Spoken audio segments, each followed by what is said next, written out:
Buntut batalnya konser Bumi Fest Makassar, Polrestabes Makassar menetapkan pihak event organizer berinisial MR sebagai tersangka dugaan penipuan dan penggelapan. Hal tersebut diungkapkan Kasat Reskrim Polrestabes Makassar, AKBP Ridwan J.M. Hutagaol saat ditemui di Mapolrestabes Makassar pada Senin, 4 September 2023, petang. Dikatakan Ridwan, akibat batalnya konser musik tersebut, terdapat dua pihak yang merasa dirugikan dan membuat laporan di Polrestabes Makassar.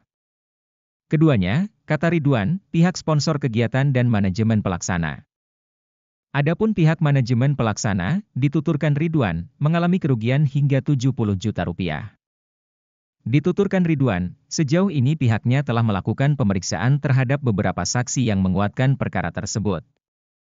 Lanjutnya, batalnya konser tersebut karena dari pihak IO belum maksimal dalam penyelesaian tentang kesepakatan dengan artis yang mau didatangkan. Untuk saat ini, kata Ridwan, tersangka sudah ditahan di Mapolrestabes Makassar untuk menjalani proses hukum lebih lanjut. Baru dua. Kau sudah berapa kali membuat acara begini?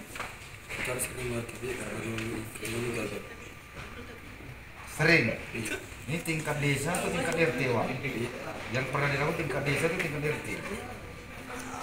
50% dari ini, Pak.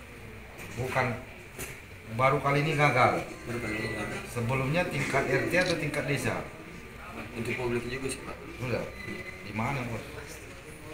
Pertama acaranya di Bahaya. Bisa itu acaranya di Media. Jadi hasil daripada ini, apa tindakan kamu kepada sponsor sesama panitia yang memberikan tiket? Kalau tidak Mau bertanggungjawabkan hukum atau mau mediasi? kalau untuk sponsor sih perlu diganti, Pak. Mau kamu diganti Sama dengan yang tiket? sama Jadi supaya masih ada nanti pihak-pihak ini mau ganti ya? iya, Pak. Untuk membeli tiket itu kita perlu melakukan refund tapi secara bertahap. Oke. Wes.